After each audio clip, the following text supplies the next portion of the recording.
ناظرین، پروگرام گفتگو کے ساتھ میں ہوں آپ کا میزبان مصطفیٰ کمال پاشا۔ آج ہمارے ساتھ جو شخصیت ہیں ان کے میں تو تعارف کی ضرورت نہیں ہے۔ یہ مولانا سید ابو العلا مودودی رحمۃ اللہ علیہ کے فرزند ارجمند ہیں۔ سید حسین فاروق مودودی ہمارے ساتھ آج شریک گفتگو ہیں۔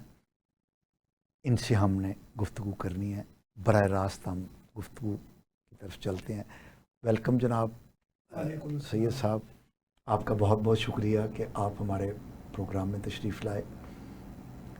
ہمارے لیے یہ سعادت کی بات ہے کہ ہم بر صغیر پاک و ہند کی ایک عظیم شخصیت، جس نے نہ صرف عالم عرب بلکہ عالم غرب میں بھی اپنے علم اور اپنے عمل کے نشانات چھوڑے، آج ہم اس کے فرزند ارجمند سے مخاطب ہیں۔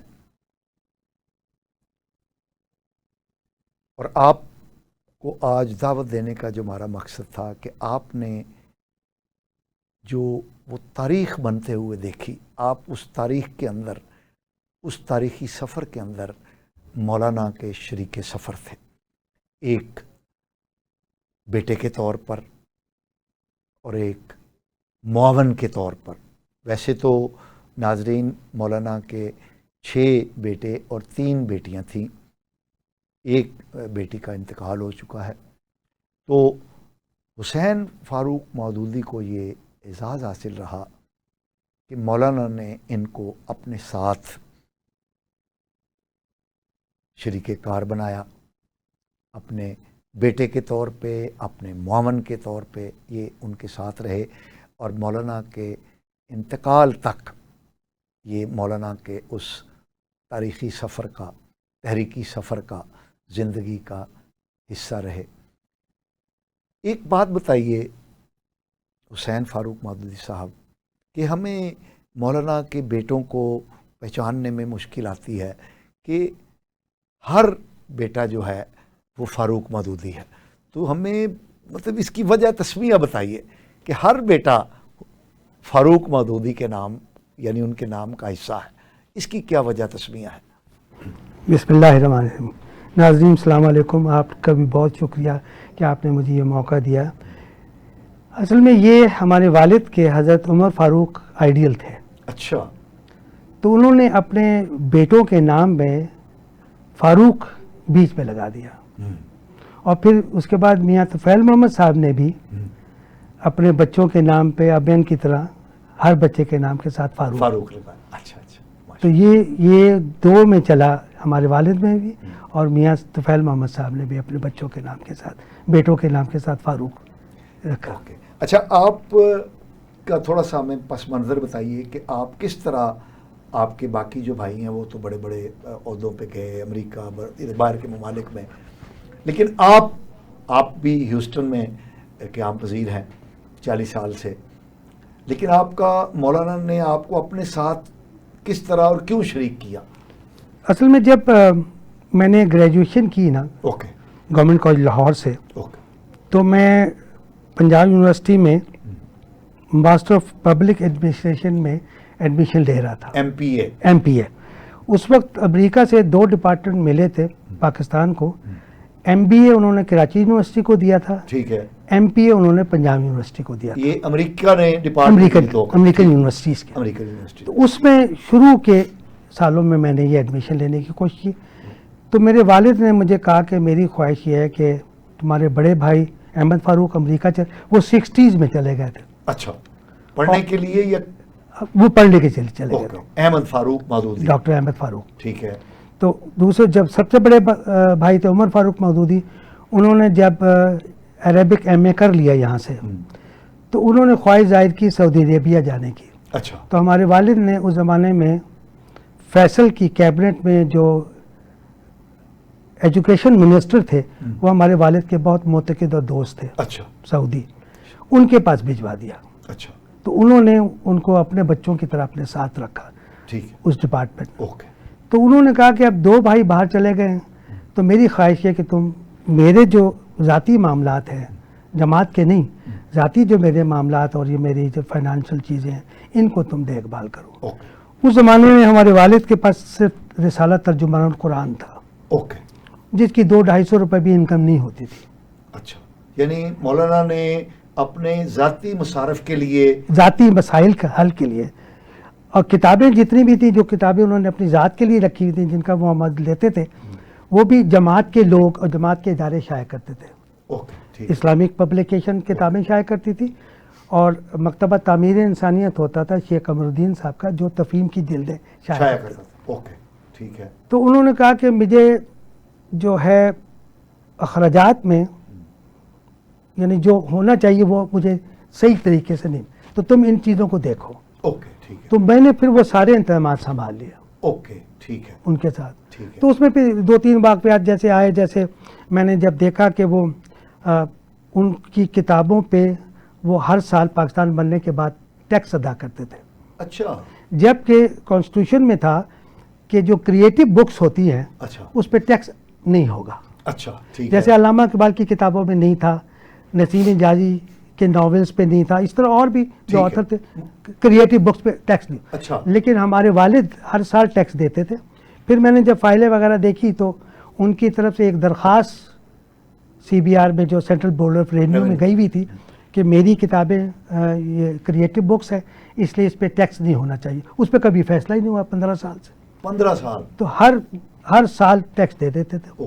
ان کے وکیل ہوتے تھے مہدی انور صاحب یہاں، جو ان کی طرف سے کرتے تھے تو وہ کمیونسٹ خیالات کے، لیکن جماعت والوں سب کے دوست تھے، سب سے دوستی تھی.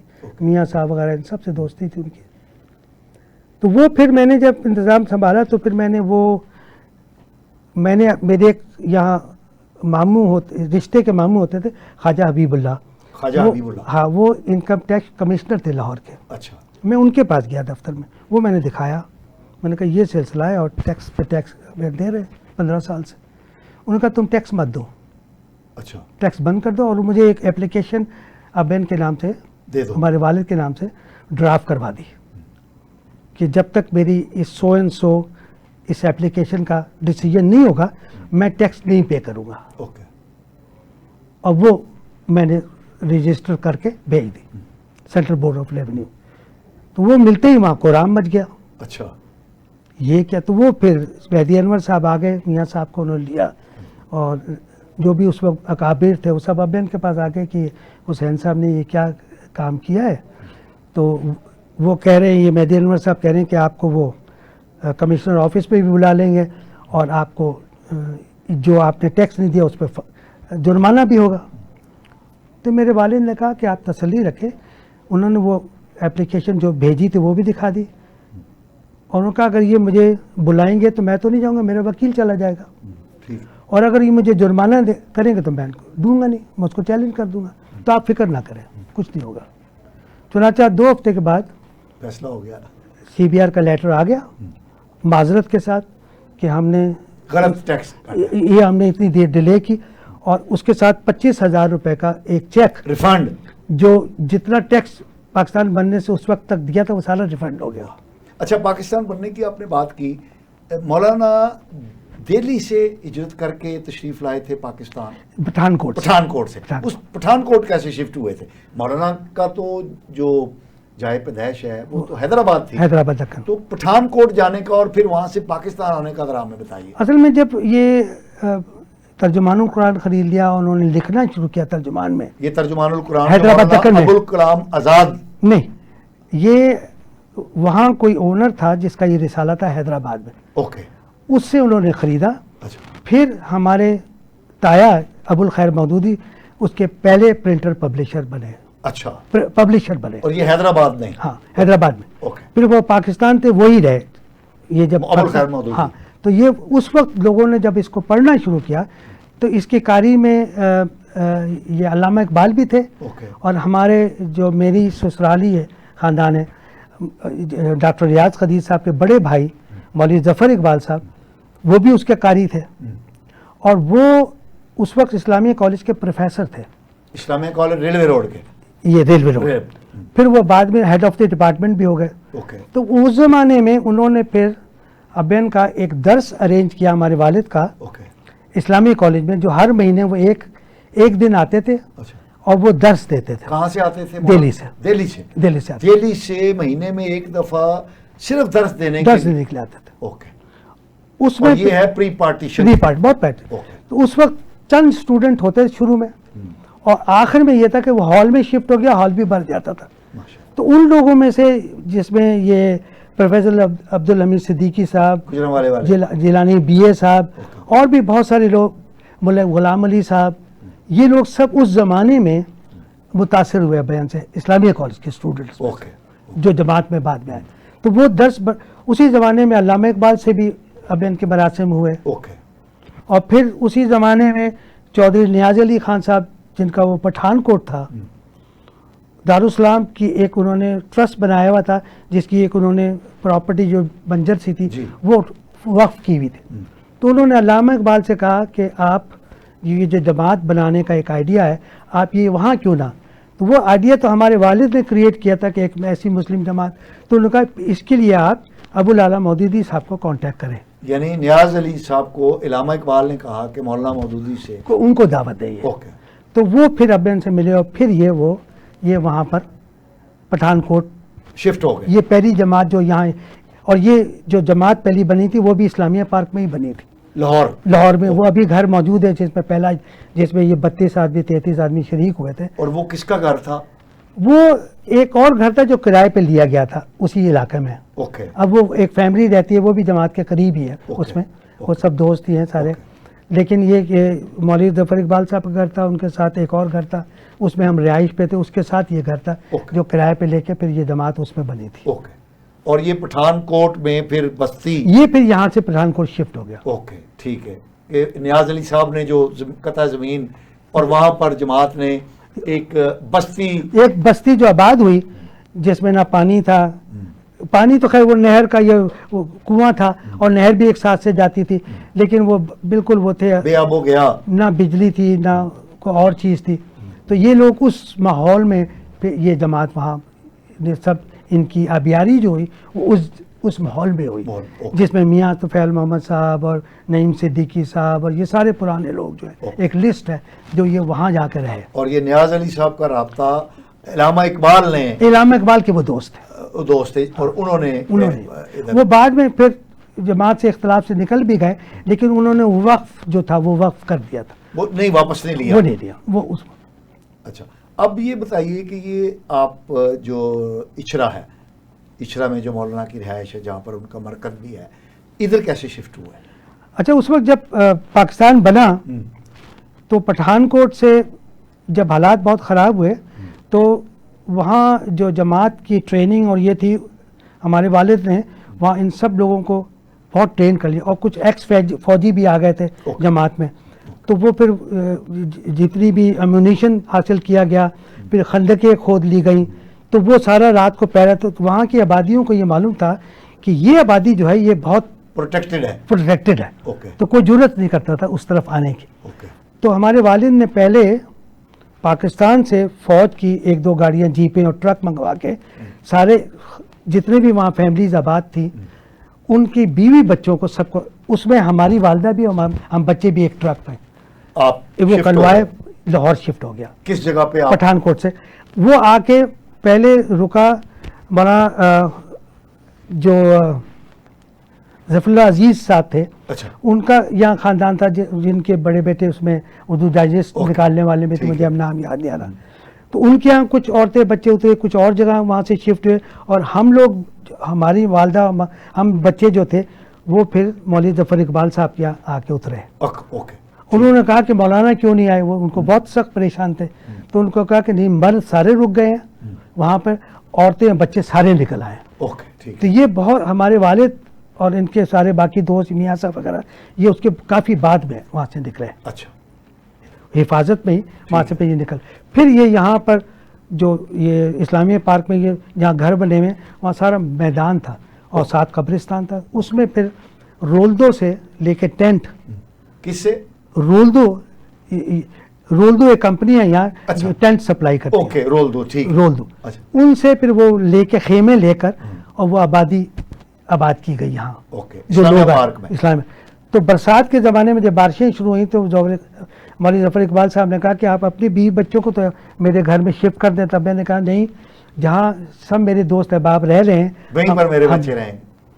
اس کے بعد پھر یہ جو سوہن لال کالج ہے, یہ مدرسۃ البنات جہاں پہ ہے, یہ ایک سوہن لال کالج ہوتا تھا. اچھا.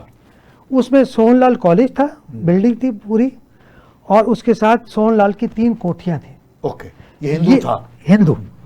یہ ہمارے والد کو الاٹ ہو گئی پراپرٹی. یعنی سوہن لال کالج اور 3 پراپرٹیز. وہ پوری پراپرٹی سوہن لال کالج کی تھی, جی. انکلوڈنگ کوٹھیاں, انکلوڈنگ وہ ہمارے والد کو الاٹ ہو گیا. اوکے. اوقاف. اوکے. تو وہ پھر جب انہوں نے صفائیاں شروع کی جا کر لوگوں نے, اور یہاں کے ایسے ظالم لوگ تھے, لاہور کے لوگوں کا پاکستان کی کریشن میں کوئی حصہ نہیں, لوٹنے میں ہے. اوکے. کوئی کریشن میں ان کا حصہ نہیں. تو ان لوگوں نے جا کر وہ سارا کالج توڑ دیا. اچھا. صرف ہندوؤں کو بھگانے کے لیے کہ جو پراپرٹی آپ کو مل رہی ہے آپ اس کو, تو یہ سارا شالمی جلا دیا تھا. یہ حالانکہ رہنا ادھر ہی تھا تو ہماری کام آتا نا. ساری جو مال ٹاؤن کی گھر تھے لوٹ لیے تھے سارے, کہ ہندو یہاں سے بھاگے. اور بھی جگہ جگہ سے انہوں نے یہ کیا تھا کہ بھئی آپ پراپرٹی تو آپ کی ہے ٹھیک ہے پاکستان. تو وہ پھر جب یہ صاف کرنے گئے تو جو سائنس کا سامان تھا کالج میں وہ سارا توڑ دیا, سارا فرنیچر توڑ دیا تھا.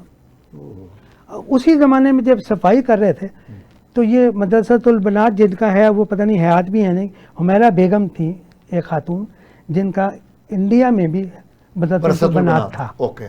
تو انہوں نے آ کے یہاں کلیم معاملوں سے مانگا کہ مجھے کوئی پراپرٹی دے.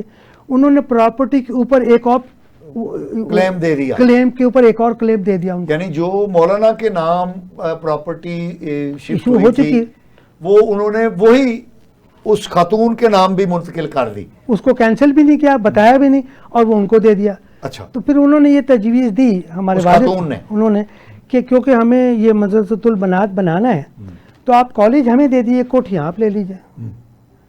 تو اب میں نے کہا کہ سوچا کہ جو اتنے بے ایمان لوگ ہو سکتے ہیں جو الاٹمنٹ کے اوپر الاٹمنٹ دے دیں, وہ کل مجھے یہاں سے نکال دیں گے. ٹھیک ہے. تو انہوں نے کہا آپ یہ پوری پراپرٹی لے لیجیے. اچھا. وہ چھوڑ دی مولانا. اور پھر یہ اچھرے کا گھر جو ہے نا 25 یا 50 روپے میں لیا گیا تھا کرائے پہ. اچھا. اس زمانے میں 48 49. اچھا, ویسے یہ اچھرے کو سلیکٹ کرنے کی کیا وجہ تھی؟ اس زمانے میں یہاں بڑے بڑے گھر تھے ارائیوں کے. اچھا. اچھرے میں. اوکے. اوکے. بڑے بڑے گھر تھے اس علاقے میں, کھلی آبادی, اور آگے جنگل تھے سارے, اور جیلیں تھیں, اور مینٹل ہاسپٹل تھا, اور یہ سب کھیت تھے. کھلے یعنی سب کھیت تھے, سب کھلا علاقہ. اچھا. اور آگے کچھ بھی نہیں تھا, مسلم ٹاؤن, جامعہ شرفیہ بھی نہیں, یہ کچھ نہیں, یہ سب کھیت اور یہ سب کھلا, چھوٹی سی سڑک تھی, 25 روپے فیروزپور روڈ. تو پھر یہ کرائے پہ لے لیا 25 روپے 25 میں, پھر بڑھتے بڑھتے کچھ 50 75 تک ہو گیا. پھر جو اس کے اونر تھے انہوں نے اب ان سے کہا کہ یا تو جماعت اس کو مجھ سے خرید لے, آپ لوگ خرید لیں, یا پھر نور جہاں اس گھر کو خریدنا چاہ رہی ہے, کیونکہ یہ اس علاقے کا سب سے بڑا گھر تھا. یہ اس وقت شادی گھر تھا. اس میں لوگ شادیاں کرتے تھے آ کے. یہ شادی ہال تھا اس زمانے میں. اچھا. اوکے. اس علاقے کا. ٹھیک ہے. تو پھر ماچھی گوٹ میں جماعت کا اجتماع ہو رہا تھا, تو میرے والد نے بھی وہاں رکھا اجتماع میں کہ جس گھر میں ہم نے ابتدا کی ہے وہ گھر یا ہم خرید لیں, جماعت خرید لیں, یا پھر یہاں نور جہاں آ جائے گی. اوکے.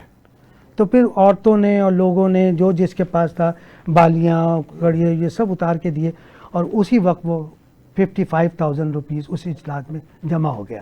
اوکے. اس سے 55,000 میں یہ گھر خرید لیا گیا. جماعت نے خریدا. تو اس وقت اس کی ایک پراپرٹی کا ایک سسٹم بنایا گیا, اس ایک وہ بنا دارالسلام ٹرسٹ بنایا. اب میں نے اس کے نام پہ یہ پراپرٹی کر دی. جو جہاں دیدہ آدمی تھے انہوں نے کہا کہ اگر میں کسی کے نام پہ لیتا ہوں, اپنے نام پہ یا کسی کے نام پہ کل یہ, اور یہ جماعت کے نام پہ لیتا ہوں تو کل اگر وہ جماعت کو بین کرتے ہیں تو پراپرٹی بھی قبضہ کرتے ہیں. یہ ٹرسٹ بنایا دارالسلام ٹرسٹ, اس کے تحت یہ پراپرٹی خریدی گئی. ابھی تک اسی کے نام پہ ہے. اوکے. ایک چھوٹا سا اگر بریک ہم لے لیں, وہ کہہ رہے ہیں تو ہم یہیں سے پھر. بالکل صحیح. ناظرین, یہ بڑی تاریخی معلومات ہمیں سید حسین فاروق مودودی صاحب دے رہے ہیں. ہم ایک شارٹ بریک پر جا رہے ہیں, ہمارے ساتھ رہیے گا. ناظرین ویلکم بیک. ناظرین, ہم آج گفتگو کر رہے ہیں مولانا سید ابو العلا مودودی رحمۃ اللہ علیہ کے فرزند ارجمند جناب سید حسین فاروق مودودی صاحب سے. تو آئیے ہم ان سے وہیں سے گفتگو کا سلسلہ شروع کرتے ہیں جہاں وقفے سے پہلے تھے. جی سید صاحب, آپ بات بتا رہے تھے کہ ٹرسٹ بنایا مولانا نے اور یہ جو پراپرٹی ہے یہ اس کے نام کر دی, خرید لی ذیلدار پارک کی, اور اس میں ہمارے والد اس 55,000 کی یہ خریدی گئی. اور اس میں والد جب سے یہ کرائے پہ لیا گیا تھا تو اندر کے حصے میں ہمارے والد کی رہائش تھی اور باہر ساری جماعت کے دفتر تھے.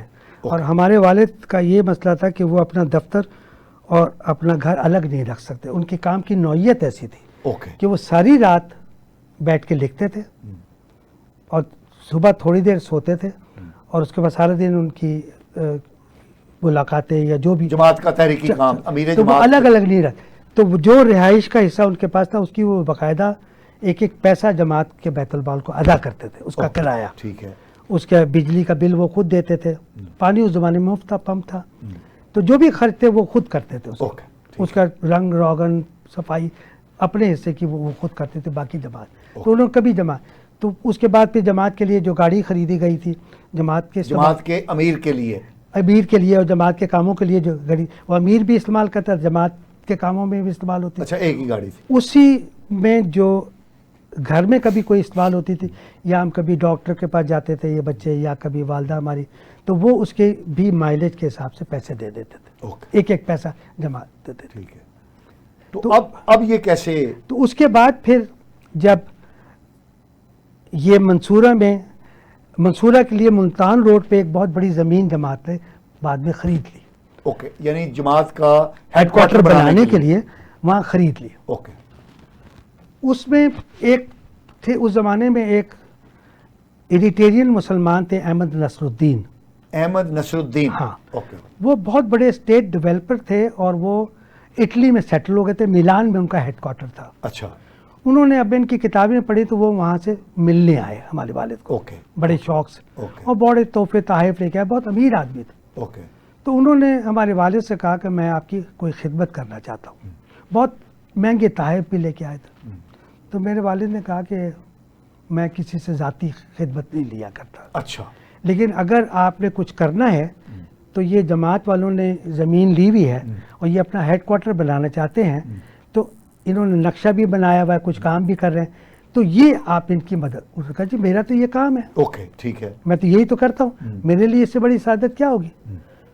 تو خیر ابے نے پھر ان لوگوں سے کہا کہ آپ اس کے ساتھ بیٹھ کے اور معاملات طے کر لیں. چنانچہ اس نے وہ سارا نقشہ وغیرہ دیکھا تو اس نے ہمارے والد سے کہا کہ میں اس نقشے پہ تو انویسٹمنٹ نہیں کروں گا.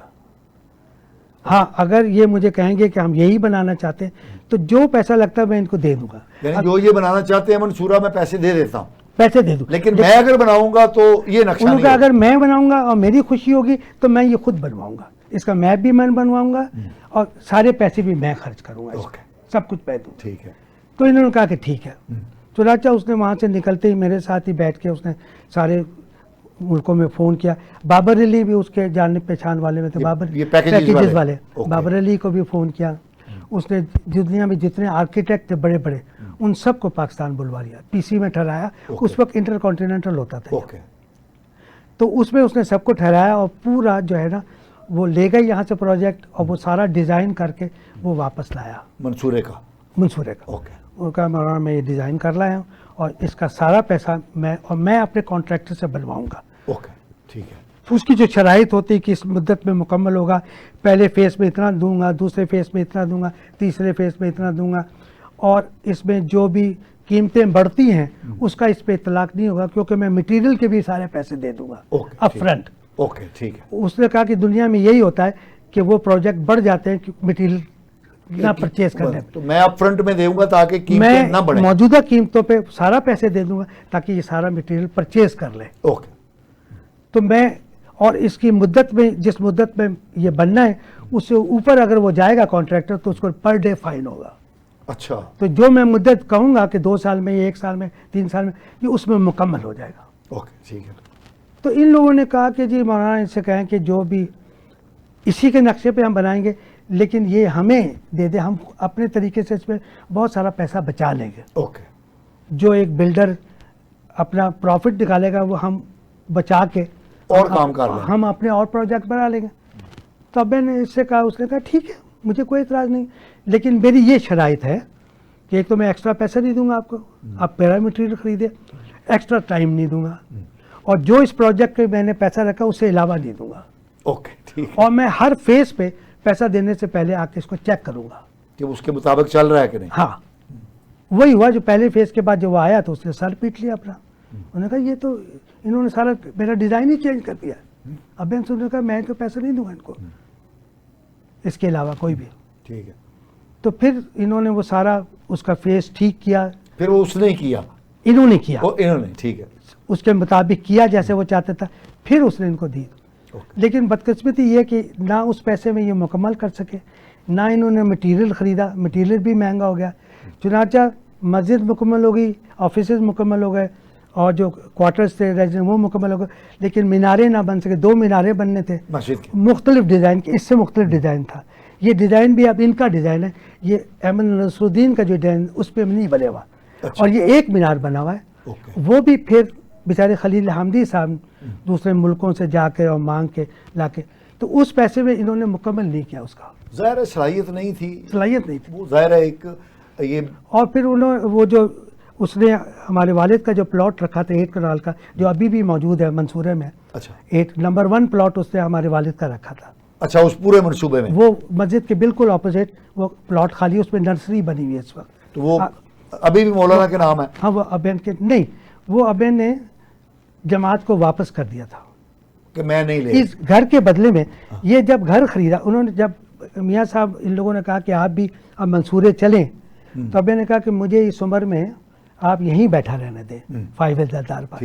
میرے لیے بڑا مشکل ہے یہاں سے شفٹ ہونا, اور اپنی کتابیں اتنی بڑی لائبریری وہاں شفٹ کرنا, تو میں جہاں بیٹھا ہوں مجھے وہیں بیٹھا رہنے دیں. اوکے, تو اور میں یہ جماعت سے یہ گھر خرید لیتا ہوں. یہ کس سن کی بات ہے, کوئی یاد ہے؟ یہ ہوگی 77 میں. اچھا اوکے, 73 میں یہاں سے منصورے گیا جماعت کے ہیڈ کوارٹرز. 73 میں زیلدار پارک سے ہیڈ کوارٹر جو ہے یہ منصورہ شفٹ ہو گیا.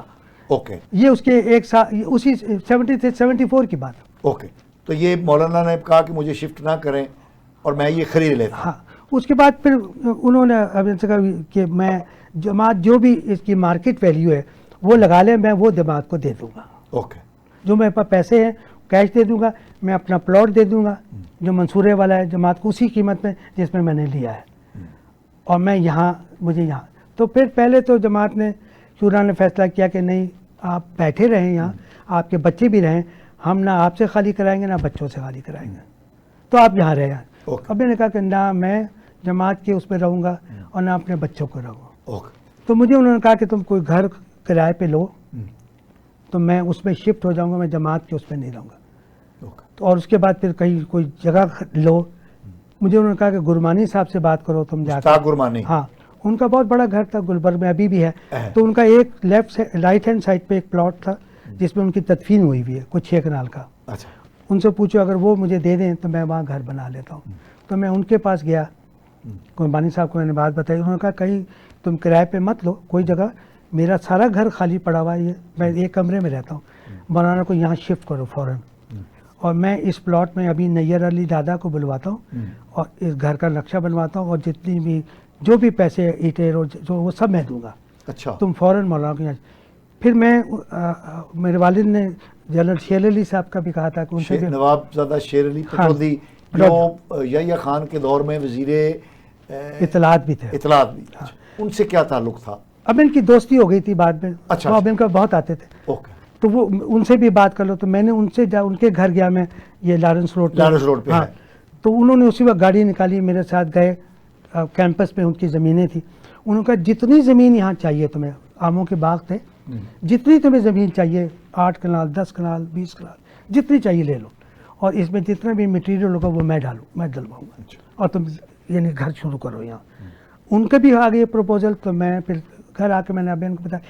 لیکن دوسرے دن پھر شورا کا اجلاس ہوا, اور انہوں نے کہا کہ نہیں جماعت جو ہے وہ آپ کو گھر دے دے گی, اور اسی قیمت میں دے گی جس قیمت میں یہ خریدا گیا, یا اس پہ جو ایکسٹرا پیسے کبھی خرچ ہوئے جو تقریباً 1 لاکھ بنتا تھا. اچھا, تو ہم آپ کو اس اب بالکل. تو وہ اس وقت ابین ہمارے اسی دن جا رہے تھے پہلی دفعہ امریکہ علاج کے لیے. اچھا. First time. سیکنڈ ٹائم پہ ان کا یہ ہوا تھا, پہلی دفعہ جا رہے تھے. یہ میرے خیال 78 79 کے بعد, 78 کے بعد یہ ہوتے ہوتے. تو وہ پھر شورا میں سے ایک تھے چودھری اسلم صاحب, جو گجرانوالہ کے امیر بھی تھے اور رکن جماعت بھی تھے. وہ آئے شورا کے اجلاس سے میرے پاس. والد صاحب ابھی سو رہے تھے, ان کی شام کو فلائٹ تھی 3-4 بجے.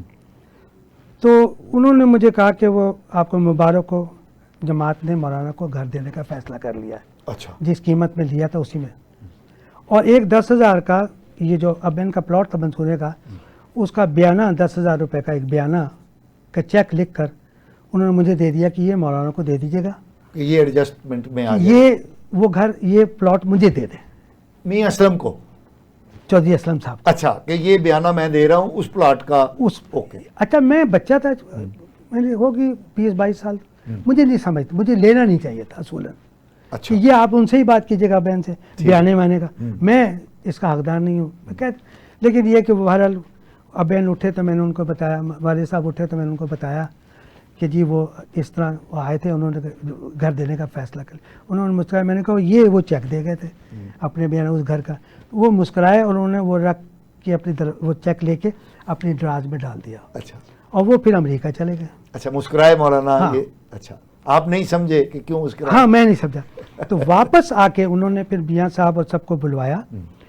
انہوں نے کہا کہ یہ چودھری اسلم صاحب نے دے دیا تھا, مجھے اس پہ کوئی اعتراض نہیں ہے. اوکے. اگر جماعت ان کو دینا چاہے دے دے, لیکن میں نے یہ پلاٹ جماعت کو واپس کیا ہے. اوکے. جس قیمت پہ میں نے لیا تھا, اب حسین نے یہ چیک پکڑ لیا ہے میرے بہاف پر, تو مجھے اس پہ کوئی اعتراض نہیں. لیکن جماعت والوں کو چاہیے کہ وہ ایک کمیٹی ایک وہ بنائیں جس کے تحت یہ ہو کہ جو ہر کوئی جس کو چاہے مرضی بیچ دے. کل ایکٹر ایکٹریسیں آ جائیں یہاں منصورے میں, تو اس کی اجازت کے بغیر کوئی ٹرانسفر کوئی بیچ نہ سکے, نہ کر سکے. اچھا. یہ ہدایت اب میں نے میرے سامنے کی ان کو, اور وہ چیک جماعت کو واپس کر دیا کہ یہ میں نے جماعت کو واپس کیا, اگر آپ ان کو دے دیں مجھے کوئی اعتراض نہیں. اچھا. بعد میں میری اطلاع کے مطابق جو مجھے چودھری اسلم صاحب نے خود بتایا, یہ ان کے الفاظ ہیں کہ اگر انہوں نے مجھے یہ پلاٹ نہیں دیا جماعت نے, تو میں جماعت سے بھی ریزائن کر دوں گا اور میں جماعت کی عمارت سے بھی ریزائن کر. یہ جماعت والے نہیں مانتے اس بات کو. اچھا. وہ کہتے نہیں, وہ اپنی ذاتی رائے میں ان کو ایک پلاٹ دے دیا گیا تھا, وہ چلے گئے یہاں سے وہ پلاٹ بیچ کے, اور وہ پلاٹ نہیں دیا گیا تھا ان کو. وہ جو ابھی بھی خالی ہے وہ جماعت نے نہیں دیا. انہوں نے لیکن مولانا نے وہ پلاٹ اپنا جماعت کو ہی دیا. اچھا, ہم آگے بڑھتے ہیں. آگے بڑھیں.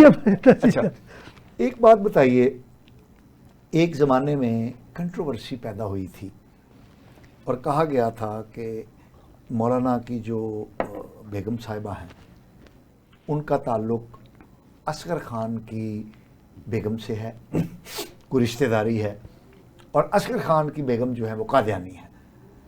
تو اس کا اس زمانے میں کوئی جواب میرے خیال میں نہیں جماعت کی طرف سے آیا.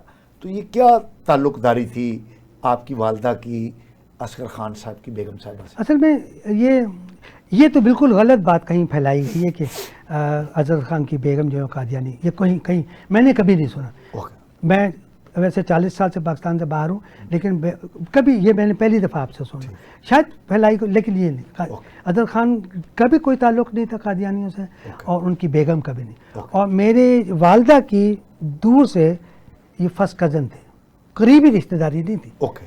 لیکن دور کی فرسٹ مطلب یہ کہ والدہ کے ایک چچا ایک جرمن خاتون سے شادی کر کے پاکستان آئے تھے, ان میں سے یہ آمنہ اور ان کی ایک بہن. اچھا. اور ان کا ایک بھائی پیدا ہوئے تھے. اچھا. تو یہ ان میں جرمن بلڈ ہے.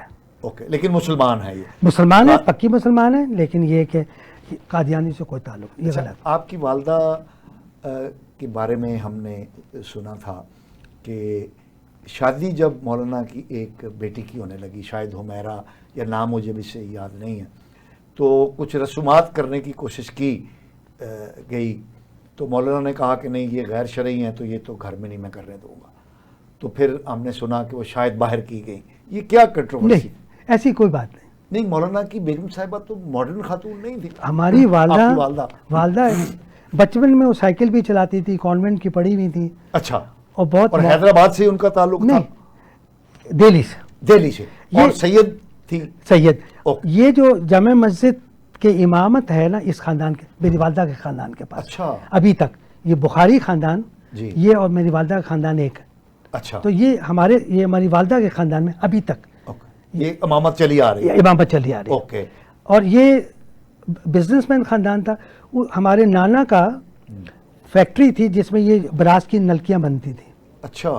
اس زمانے میں؟ ہاں. اور جو کبھی لیک نہیں ہوتی تھی. اچھا. وہ ان کا کارخانہ تھا. انہوں نے اپنے بچوں کو سارا باہر پڑھنے بھیجا تھا اس زمانے میں. تو اس میں سے یہ ایک ان کے چچا جو رشتے کے تھے وہ گئے تھے جرمنی, وہاں سے وہ جرمن خاتون کو ایک لے آتے. اچھا. اور ان سے یہ بچیاں پیدا ہوئیں. اوکے. تو یہ آپ کی والدہ ماڈرن گھرانے سے تعلق. لیکن جب شادی کے بعد بھی مسائل پیدا ہوئے اسی وجہ سے کہ ہمارے والد کا ذہن بالکل مختلف تھا اور والدہ کا ذہن بالکل ہی یعنی ڈفرینٹ تھا. تو اس وقت بھی جو خاندان کے بزرگ تھے ان میں سے ایک ہوتے تھے خواجہ شفیع دہلوی. وہ کیونکہ ایک ہی خاندان تھا, خاندان یعنی ہمارے خاندانی تعلق تھا اس میں بھی. تو اس میں اس تعلق کی وجہ سے انہوں نے پھر یہ جب مسائل سنے تو انہوں نے میری والدہ کو یہ سمجھایا کہ میں ابو لالا کو بھی جانتا ہوں اور میں تمہیں بھی جانتا ہوں. اگر یہ تمہیں آگے بڑھنا ہے تو تمہیں بدلنا پڑے گا اپنے آپ کو. ابو لالا نہیں بدلیں گے. ٹھیک ہے. تو چنانچہ میری والدہ نے سب کچھ چینج کر دیا. اوکے. وہ خاندان کے ساتھ بھی رہیں, بالکل مختلف ہو گئی خاندان سے. ٹھیک ہے. پردہ اور ساری چیزیں اڈاپٹ کی انہوں نے جیسے مولانا چاہتے تھے. پھر وہاں پر بھی پٹھان کوٹ میں بھی مشکلات پیدا ہوئیں. وہ جو یعنی ڈاکٹر اسرار صاحب نے بھی قصہ بیان کیا ہے, وہ خانسامہ تھا جو دہلی سے میری والدہ کے ساتھ آیا تھا, بچہ جو کھانا پکاتا تھا. انہوں نے اعتراض کیا کہ ایک لڑکا آپ نے خانسامہ کیوں رکھا ہوا ہے. تو میرے والد نے کہا کہ جی میرے لیے مشکل یہ کہ میری بیگم ایک ماڈرن ایک اس امیر گھر سے ہیں, ان کے ساتھ گھر سے خانسامہ آیا ہے, اب میں کیا کروں. انہوں نے کہا کہ آپ ایک خادمہ رکھ لیں. تو انہوں نے کہا کہ مسئلہ تو وہی ہوگا کہ پھر مجھے خادمہ کے سامنے جانا پڑے گا آنے جانے میں. ابھی تو آپ کہتے ہیں میری وہ سامنے جاتی ہے تو فرق تو کوئی بھی نہ ہوا. پھر بھی اعتراض کیا گیا کہ وہ تو کم ہوگا جتنا ایک عورت کا جانا ہوتا ہے پکوانے ایک مرد کا جانے میں. ٹھیک ہے. اس طریقے سے یعنی اس وقت بھی ڈفرینسز پیدا کیے گئے. اچھا. جماعت میں یہ ڈاکٹر اسرار صاحب نے لکھا ہے اپنی کتاب میں, یہ واقعہ بیان کیا ہے. تو اس کا پھر اینڈ کیا ہوا؟ وہی ابے نے دیکھیں نا اس طرح کی باتوں میں جو کئی کتابیں بھی چھپی ہوئی ابے پہ اعتراضات کی کہ جی آپ صبح فجر میں نہیں آتے. وہ ساری رات کام کرتے تھے, صبح وہ تہجد کے بعد فجر پڑھ کے سو جاتے تھے. نماز دیر میں ہوتی تھی, نماز کا وقت ہوا انہوں نے فجر پڑھی اور سو گئے, اور اس کے بعد 10-11 بجے اٹھتے تھے. وہ بھی اعتراضات اس وقت کیے گئے. تو ان تمام جو اس وقت پھر جو بڑے لوگ تھے جس میں 2-3 نام مجھے یاد, تو انہوں نے کہا کہ جس لیول پہ اس آدمی کو ہونا چاہیے ابو لالا فقہ اس میں اس لیول پہ نہیں ہے جو سوچ کے ہم آئے تھے. اچھا. مولانا مودودی اس لیول پہ نہیں ہے علم کے اور تقوی کے. اچھا تقوی کے, علم نہیں تقوی کے. اس میں علم میں تو وہ سمجھتے تھے یہ بہت ٹھیک ہے آگے جبھی تو آئے تھے, لیکن تقوی کے لیول پہ وہ نہیں ہیں ان کے جو ہونا چاہیے. تو انہوں نے اپنے راستے بدل لیے. امین احسن اصلاحی صاحب کو بھی انہوں نے جو لائے تھے, انہوں نے امین احسن اصلاحی صاحب سے بھی کہا تھا کہ آپ, انہوں نے کہا کہ نہیں میں نے جو راستہ اختیار کر لیا میں جو آپ بات کر رہے ہیں میں اس کے لیے کوشش کروں گا رہتے ہوئے, لیکن میں الگ نہیں ہوں. اچھا یعنی وہ تعبیر کی غلطی نہیں, اس وجہ سے علیحدگی نہیں ہوئی. نہیں, بعد میں یہ جو ڈاکٹر اسرار احمد وغیرہ یہ امین احسن اصلاحی دوبارہ گئے وہ اور مسئلہ, وہ پھر جو جماعت کو سیاست میں لے جانے کی وہ اس میں پھر یہ دوبارہ ڈفرینسز پیدا ہوئے. 2-3 سٹیجز پہ لوگ گئے ہیں. اچھا. ایک پٹھان کوٹ لیول پہ گئے جس میں وہ چودھری نیاز علی خان صاحب وغیرہ یہ لوگ سب چلے گئے تھے. دوسرے لیول پہ یہ جو کراچی میں ہوا ماچی کوٹ, اس وقت لوگ جو گئے. تو آپ اس وقت مولانا کے ساتھ ہی تھے؟ بچپن اچھا آپ کا تو میں تو بعد میں آیا ہوں. 60s یا 50s کے 57 کے بعد, اچھا اچھا 50 60s کے بعد سب. یعنی اس وقت آپ کی عمر جب آپ آئے تو 19-20 ہوگی جب میں نے شروع کیا, 22 سمجھ لیجیے. اچھا, اور پھر آپ مولانا کی رحلت تک. میں اس وقت بھی یعنی میرے بڑے بھائیوں کے جانے کے بعد میں والد کے ساتھ ہی والد صاحب کے ساتھ ہی رہتا تھا. اچھا, بلکہ میں نے گاڑی چلانی سیکھ لی تھی تو ان کی ساری ڈرائیونگ میں ہی کرتا تھا. اچھا, یعنی آپ اچھا یعنی آپ ان کے مدار المہام بھی تھے, ڈرائیور بھی تھے. اوکے. اور وہ میری ڈرائیونگ ان کو بہت پسند تھی, بہت سیف ڈرائیونگ کرتا تھا میں, اور میں گھر میں ہی رہتا تھا, ہر وقت ان کے ساتھ ہی رہتا تھا. تو وہ ان کا بہت دلی لگاؤ میرے ساتھ. اپنے سب بہن بھائیوں میں سب سے زیادہ مجھے یہ ہے شرف حاصل کہ میں اپنے والد کے سب سے زیادہ میں رہا ہوں. یعنی آپ ان کے قریب رہے, اس کا مطلب یہ ہے کہ آپ ان کے لاڈلے تھے. میں ان کا لاڈلا بھی تھا. میں ان کی پھر وہ میری شادی بھی انہوں نے یہ کروائی اسی خاندان میں, ڈاکٹر ریاض قدیر صاحب, مولوی ظفر اقبال صاحب کے جو ان کے بہت محسن تھے. اب ان کا پہلا آپریشن بھی امرتسر میں ڈاکٹر ریاض قدیر صاحب نے کیا تھا, کڈنی کا, اچھا, گردوں کا. سید حسین فاروق مودودی صاحب سے ہماری یہ گفتگو جو ہے ابھی ناتمام ہے. ہمارے آج کے پروگرام کا وقت ختم ہو گیا ہے. ہم اگلے پروگرام میں ان سے گفتگو کا یہیں سے دوبارہ آغاز کریں گے. ناظرین, اگلے پروگرام تک کے لیے اپنے میزبان مصطفیٰ کمار پاشا کو اجازت دیجیے. اللہ نگہبان.